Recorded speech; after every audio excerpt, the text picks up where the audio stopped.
For as long as I can remember, I've always been attracted to the treasure hunt, finding the secret piece that has been missing. But it goes a lot deeper for me.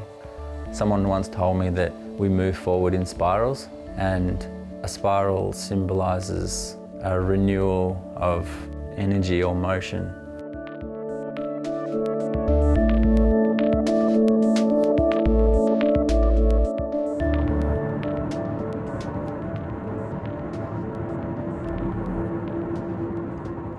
When I was about 20, I was at a party and I'd taken some drugs and had a really adverse experience.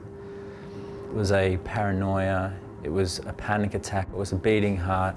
My sister had called the local GP and an ambulance crew had turned up. That was the start of the journey to my first trip to hospital, to the psych ward. It took 15 years for me to get a diagnosis of bipolar. And I spent 2 of those years at my parents' house in Wodonga with social anxiety and depression. Not being able to sleep and feeling that you're useless and being stuck between giving up and killing yourself is a very hard place to exist for the 2 years, but that's where I found myself.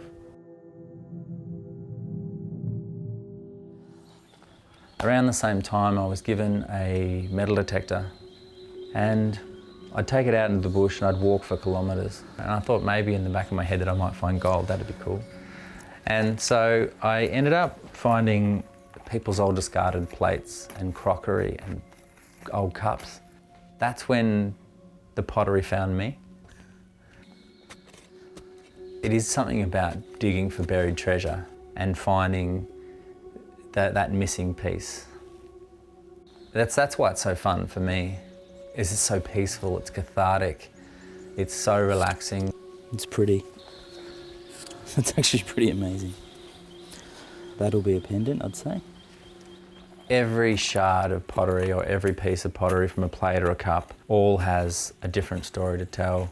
For me, I always think of a family sitting around having dinner, eating off these plates and drinking a cup of tea out of these mugs that are now in 1,000 pieces. It's not huge. It does have like a flower on the back, so that's a keeper. Sometimes the way they come out of the soil and the shape that they are, I'll get so excited because I'll just, oh, that's going to be a pendant, or that's going to be a ring. When it gets onto the grinder, I already know what it's going to be. It's just a matter of shaping it. I'm really happy when I'm working with the pottery. A lot of worries and headaches can be absorbed by this constant hum of the grinding wheel as it goes, as it sort of tinkers its way along. It's nice to be able to have a different purpose for stuff, and that's the beauty of the way that I see the world.